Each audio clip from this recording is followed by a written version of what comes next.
രാഹുൽ ഗാന്ധിയുടെ തെരഞ്ഞെടുപ്പ് ജീവിതം 20 വർഷത്തിലധികമായി തുടരുകയാണ്. അതിനിടയിൽ അദ്ദേഹം എന്തെല്ലാം ആരോപണം ഉന്നയിക്കുന്നുണ്ടോ അതെല്ലാം അദ്ദേഹത്തിന് തിരിഞ്ഞുകൊത്തുന്നതാണ് നാം പലതവണ കണ്ടിട്ടുള്ളത്. അത് നരേന്ദ്രമോദിക്കെതിരായുള്ള രാഷ്ട്രീയ ആരോപണങ്ങളായാലും BJPക്കെതിരായിട്ടുള്ളതായാലും പലപ്പോഴും ഇദ്ദേഹം പറയും, പിന്നീട് ഇദ്ദേഹത്തെ ബാധിക്കും, ഇദ്ദേഹത്തിന്റെ പാർട്ടിയെ ബാധിക്കുന്നതാണ് പതിവ്. അത് വോട്ട് ചോരിയുമായി ബന്ധപ്പെട്ടും നാം കണ്ടു. തെരഞ്ഞെടുപ്പ് കമ്മീഷനെതിരെ അദ്ദേഹം ആരോപണം ഉന്നയിച്ചു. പിന്നീട് നാം കണ്ടത് കർണാടകയിലെ മന്ത്രിയുടെ രാജിയിൽ അവസാനിക്കുകയാണ്. അദ്ദേഹത്തിന് തുറന്നു ചോദിക്കേണ്ടി വന്നു, ഇത് നാം ഭരിക്കുന്ന സംസ്ഥാനമല്ലേ? അത്തരത്തിലാണല്ലോ അദ്ദേഹം ആദ്യത്തെ ബോംബുമായി എത്തിയത് കർണാടകയിലെ മഹാദേവപുരത്തെ ഒരു ഒറ്റമുറി വീട്ടിലായിരുന്നു. പിന്നീടായിരുന്നു അത് ഹൈഡ്രജൻ ബോംബുമായി വന്നത്. ഹൈഡ്രജൻ ബോംബിലും ഇത്തരം വിവാദങ്ങൾ ഉണ്ടായി. അദ്ദേഹം ചൂണ്ടിക്കാണിച്ച മണ്ഡലവും കർണാടകയിൽ നിന്നുള്ളതാണ്. അവിടെ വിജയിച്ചിരിക്കുന്നതോ അതും ഈ കോൺഗ്രസ് പാർട്ടിയാണ്. അതിനിടയിലാണ് ഇപ്പോൾ സുപ്രീം കോടതി രംഗത്ത് വന്നിരിക്കുന്നത്. ഇരട്ട വോട്ടുള്ളവർ ഇനി തെരഞ്ഞെടുപ്പിൽ മത്സരിക്കണ്ട എന്നാണ് കോടതിയുടെ പരാമർശം. പ്രത്യേകിച്ച് ഉത്തരാഖണ്ഡിലെ തെരഞ്ഞെടുപ്പ് കമ്മീഷന്റെ ചില നീക്കങ്ങൾക്കെതിരെയാണ് കോടതിയും രംഗത്ത് വന്നിരിക്കുന്നത്. രാഹുൽ ഗാന്ധിയാണല്ലോ ഇത്തരത്തിലുള്ള ഈ തെരഞ്ഞെടുപ്പ് കമ്മീഷനെ ലക്ഷ്യമിട്ട് മുന്നോട്ട് നീങ്ങുന്നത്. തന്നെ കൊണ്ട് വിജയിക്കാൻ കഴിയില്ല. ഇദ്ദേഹം 2014-ലും 2019-ലും അതോടൊപ്പം തന്നെ 2020-ലും തെരഞ്ഞെടുപ്പുകൾ നയിച്ചു. അതിലെല്ലാം ദയനീയമായി തന്നെ പരാജയപ്പെട്ടു. അതിനുശേഷമാണ് ഇദ്ദേഹം പല ആരോപണങ്ങൾ ഉന്നയിച്ച് രംഗത്ത് വരികയും ബംഗ്ലാദേശും അതോടൊപ്പം തന്നെ നേപ്പാളും സ്വപ്നം കണ്ട് ഉറക്കമെണീക്കുന്നത്. അങ്ങനെ ഉറക്കമെണീച്ചത് കൊണ്ടൊന്നും ഇന്ത്യയിൽ അദ്ദേഹത്തിന് മുന്നോട്ട് പോകാൻ കഴിയില്ല. ഇന്ത്യയിൽ കഠിനാധ്വാനം ചെയ്താൽ മാത്രമേ ഒരു പാർട്ടിക്ക് വളരാൻ കഴിയുകയുള്ളൂ. ഏത് പാർട്ടിയുടെ ചരിത്രം നോക്കിയാലും അത്തരത്തിലാണ്. ജനങ്ങൾക്കിടയിൽ ഇറങ്ങി പ്രവർത്തിക്കുന്നവരെ മാത്രമേ ജനങ്ങൾ സ്വീകരിക്കൂ. അല്ലാതെ നമുക്ക് ഓരോ നേതാക്കളെ പരിശോധിച്ച് നോക്കാമല്ലോ. പല നേതാക്കളും അവരുടെ പിതാക്കന്മാരും ബന്ധുക്കളും എല്ലാം രാഷ്ട്രീയത്തിലുള്ളത് കൊണ്ട് അവർ രംഗത്ത് വരികയാണ്. പക്ഷെ അവർ തുടർച്ചയായി നിൽക്കണമെങ്കിൽ അവരുടെ കയ്യിൽ കഴിവ് വേണം. ആ കഴിവില്ലാത്തതാണ് രാഹുൽ ഗാന്ധിയുടെ പ്രശ്നം. ആ കഴിവില്ലാത്തത് കൊണ്ടാണ് ഇദ്ദേഹത്തിന് ആ പ്രസിഡന്റ് സ്ഥാനത്തിൽ നിന്ന് തന്നെ ഇട്ടെറിഞ്ഞ് ഓടേണ്ടി വരുന്നത്, ആ പദവി. അങ്ങനെ ഈ തുടർ പരാജയങ്ങൾ ഉണ്ടായ ശേഷമാണ് ഇദ്ദേഹം തെരഞ്ഞെടുപ്പ് കമ്മീഷന്റെ ചില നീക്കങ്ങൾക്കെതിരെ രംഗത്ത് വരുന്നത്.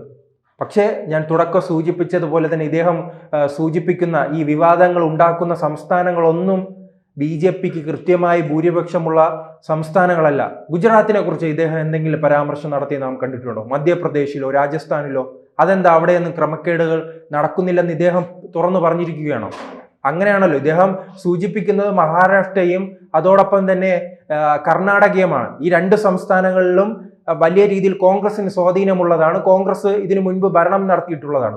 കർണാടകയിൽ ഭരിച്ചിരുന്നു. കുറച്ച് 2-3 വർഷം മുമ്പ് മഹാരാഷ്ട്രയും ഭരിച്ചിരുന്നു. അപ്പോൾ ഇതിന്റെ പൂർണ്ണമായ ഉത്തരവാദിത്തം ആരേറ്റെടുക്കും? രാഹുൽ ഗാന്ധി ഏറ്റെടുക്കും. അതിന് തയ്യാറുണ്ടോ?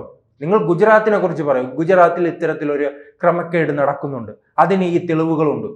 അത് ജനം അംഗീകരിക്കും. കാരണം ഇപ്പോൾ 20-25 വർഷമായി ഗുജറാത്ത് കൃത്യമായി തന്നെ ഭരിച്ചു വരുന്നത് BJP ആണല്ലോ. അപ്പോൾ BJP അവിടെ അട്ടിമറി നടത്തി. അതിനെക്കുറിച്ച് അദ്ദേഹം മിണ്ടുന്നില്ലല്ലോ. കർണാടകയെ കുറിച്ചല്ലേ മിണ്ടുന്നത്. അപ്പോൾ സ്വന്തം ആസനത്തിൽ തന്നെ ബോംബ് പൊട്ടിക്കുന്ന ഒരു രീതിയല്ലേ രാഹുൽ ഗാന്ധിയോടെ നടപ്പിലാക്കിക്കൊണ്ടിരിക്കുന്നത്. ഈ ഇരട്ട വോട്ടിലേക്ക് തന്നെ വരാം. ഇരട്ട വോട്ടുകൾ ആർക്കാണ് കൂടുതൽ? ഈ വിവാദം ഉണ്ടായതിന് പിന്നാലെ ആരുടെ പേര്, ഏത് നേതാക്കളുടെ പേരുകളാണ് ഇരട്ട വോട്ടുമായി ബന്ധപ്പെട്ട് ഉയർന്നു കേട്ടത്? പവൻ ഖേര ആരാണ്? കോൺഗ്രസ് നേതാവ്. കൽപ്പറ്റ MLA സിദ്ദിഖിന്റെ അപ്പോൾ അത് രാഹുൽ ഗാന്ധിക്ക് പങ്കുണ്ടോ? രാഹുൽ ഗാന്ധി അവിടെ വയനാട്ടിലെ MP ആയിരുന്നല്ലോ. വയനാട്ടിലെ ഒരു മണ്ഡലമാണല്ലോ കൽപ്പറ്റ. പിന്നീട് ഇപ്പോൾ അദ്ദേഹത്തിന്റെ സഹോദരി അവിടെ MP ആണല്ലോ. അപ്പോൾ സിദ്ദിഖിന് വോട്ടുണ്ട്, അദ്ദേഹത്തിന് ഇരട്ട വോട്ടുണ്ട്. രമേശ് ചെന്നിത്തലയ്ക്ക് പണ്ടുണ്ടായിരുന്നു. പല പ്രാദേശിക നേതാക്കളുടെ പേരിൽ ഇത്തരം ഇരട്ട വോട്ടുകളുണ്ട്. അപ്പോൾ അതിന്റെ എല്ലാ ഉത്തരവാദിത്തം ഈ രാഹുൽ ഗാന്ധി ഏറ്റെടുക്കുമോ? ഏറ്റെടുത്തില്ലെങ്കിൽ ഇനി കുഴപ്പമില്ല. സുപ്രീം കോടതിയുടെ ഇടപെടൽ ഉണ്ടായിട്ടുണ്ട്. സുപ്രീം കോടതി വ്യക്തമായി പറഞ്ഞിട്ടുണ്ട് ഇരട്ട വോട്ടുള്ളവർ ഇനി മത്സരിക്കേണ്ട. അത് ഉത്തരാഖണ്ഡിൽ നിർദ്ദേശം നൽകിയിട്ടുണ്ട്. അത് ഇനി ഇന്ത്യ മുഴുവൻ അത്തരം നടപ്പിലാകുമെങ്കിൽ സിദ്ദിഖ് വീട്ടിൽ ഇരിക്കേണ്ടി വരും. കാരണം അവിടെ അമ്മയും പെങ്ങളും അതോടൊപ്പം തന്നെ ഈ രാഹുലും കൂടി ഒരു ടൂറിസ്റ്റ് സന്ദർശനമുണ്ട്. ടൂറായി അവിടെ സന്ദർശിക്കുമ്പോൾ അവർക്ക് എല്ലാ സൗകര്യങ്ങളും ഒരുക്കി കൊടുക്കുന്നത് ആരാണ്? സിദ്ദിഖ് MLA ആണ്. അപ്പോൾ സിദ്ദിഖ് MLAക്ക് ഈ പരാമർശത്തിലൂടെ, കോടതിയുടെ ഈ പരാമർശത്തിലൂടെ ഇനി എങ്ങനെ മത്സരിക്കാൻ കഴിയും? അത്തരത്തിലാണ് നിലവിലെ പ്രശ്നങ്ങൾ മുന്നോട്ട് പോകുന്നത്. രാഹുൽ ഗാന്ധി പക്ഷെ ഞാൻ സൂചിപ്പിച്ചതുപോലെ തന്നെ ഇത്തരം വിവാദങ്ങളിലൂടെ എന്തെങ്കിലും ജനാധിപത്യത്തെ തകർത്ത് ഒരു നേപ്പാൾ സ്വപ്നം കാണുന്നുണ്ടെങ്കിൽ അത് സ്വാഭാവികമായി ഇവിടെ നടക്കാൻ പോകുന്നില്ല. അദ്ദേഹം പണിയെടുത്താൽ അതിൻ്റെ ബലം ലഭിക്കും. ഇപ്പോൾ 2014 തിരഞ്ഞെടുപ്പിൽ 44 സീറ്റ് ഉണ്ടായിരുന്നു. അദ്ദേഹം പണിയെടുക്കാതെ മത്സരിച്ചു 2019. അന്ന് കൂടിയത് 8 സീറ്റുകളാണ്. മറിച്ച് അദ്ദേഹം പണിയെടുത്തു എന്ന ധാരണ ജനങ്ങളിൽ ഉണ്ടാക്കാൻ അദ്ദേഹത്തിന് കഴിഞ്ഞു. കന്യാകുമാരി മുതൽ കാശ്മീർ വരെ ഭാരത് ജോഡോ യാത്രയുമായി പോയപ്പോൾ, ആ യാത്ര മുന്നോട്ട് പോയപ്പോൾ അദ്ദേഹത്തിന് 52 നിന്ന് 92 എത്താൻ കഴിഞ്ഞു. ഇതിലൂടെ എന്താണ്? പണിയെടുക്കുകയാണെങ്കിൽ ജനം അംഗീകരിക്കും. അല്ലാതെ ഇത്തരം ആരോപണങ്ങളുമായി വോട്ടുചോരി ആരോപണം, വോട്ടർ പട്ടികയിലെ ക്രമക്കേട്, അതോടൊപ്പം തന്നെ തിരഞ്ഞെടുപ്പ് കമ്മീഷൻ BJPക്ക് വേണ്ടി പ്രവർത്തിക്കുന്നു, EVMയിലെ അട്ടിമറി, അങ്ങനെ തോൽവിക്ക് ശേഷം നമുക്ക് എന്തെങ്കിലും കാരണം കണ്ടെത്താമല്ലോ.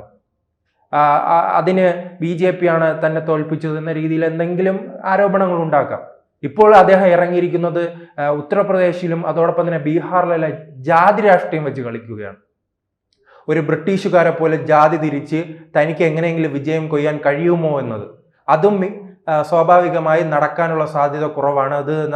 അതിൻ്റെ ഒരു പരീക്ഷണശാലയായി അവർ കോൺഗ്രസ് വലിയ രീതിയിൽ കണ്ട സ്ഥലമാണ് ഹരിയാന.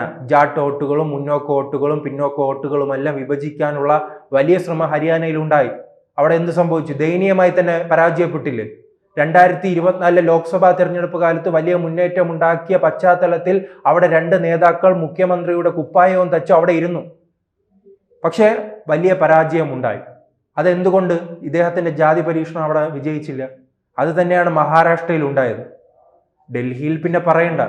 കാരണം ഇവർ 15 വർഷം തുടർച്ചയായി തന്നെ ഭരണം നടത്തി അവിടെ അഴിമതിയുടെ, കോമൺവെൽത്ത് ഗെയിംസുമായി ബന്ധപ്പെട്ട അഴിമതിയുടെ കൂമ്പാരമായി മാറി. പിന്നീട് അവിടെ സ്ത്രീ സുരക്ഷയുമായി ബന്ധപ്പെട്ട നിർഭയയുടെ സംഭവമുണ്ടായി. അങ്ങനെ ആ സ്ഥലത്തും കോൺഗ്രസ് പരാജയപ്പെട്ടു. അന്നും കൃത്യമായി അങ്ങനെ പ്രശ്നങ്ങൾ ഉണ്ടാകുമ്പോൾ, അഴിമതികൾ ഉണ്ടാകുമ്പോൾ, പാർട്ടിക്കുള്ളിൽ വിഭാഗീയത ഉണ്ടാകുമ്പോൾ രാഹുൽ ഗാന്ധി മൗനം പാലിക്കും. മൗനം പാലിക്കുക മാത്രമല്ല, ഇദ്ദേഹം ഒരു പാർട്ട് ടൈം രാഷ്ട്രീയക്കാരനാണല്ലോ. അപ്പോൾ ഇന്ത്യയിൽ പൊതുവെ കാണാറില്ല. കർണാടകയിൽ വലിയ രീതിയിൽ പ്രതിസന്ധി നിൽക്കുന്നു. അത് പരിഹരിക്കാതെ നാളെ അവിടെ BJP വിജയിക്കുമ്പോൾ അവിടെ EVMയിലെ പ്രശ്നമാണ്, വോട്ടർ പട്ടികയിലെ ക്രമക്കേടാണെന്ന് പറഞ്ഞിട്ട് കാര്യമുണ്ടോ? ഇപ്പോൾ അവിടെ ഉപമുഖ്യമന്ത്രിയും മുഖ്യമന്ത്രിയും തമ്മിൽ പ്രശ്നമുണ്ട്. അത് പരിഹരിച്ച് മുന്നോട്ട് പോയാൽ കോൺഗ്രസിന് വിജയം കൊയ്യാം. അതിനെ കൊണ്ട് രാഹുൽ ഗാന്ധിക്ക് കഴിയില്ല. പരാജയപ്പെട്ട ശേഷം എന്തെങ്കിലും കാരണമായി രംഗത്തിറങ്ങും. അപ്പോൾ ഭാവിയിലും അദ്ദേഹത്തിന് ഇത്തരം 100 കാരണങ്ങളുമായി രംഗത്തിറങ്ങാനുള്ള തയ്യാറെടുപ്പ് അദ്ദേഹം ഇപ്പോഴോ ആരംഭിക്കണം. കൂടുതൽ വാർത്തകളും വിശേഷങ്ങളും നിങ്ങളിലേക്ക് എത്താൻ ABC മലയാളം സബ്സ്ക്രൈബ് ചെയ്യുക, ബെൽ ബട്ടണും അമർത്തുക.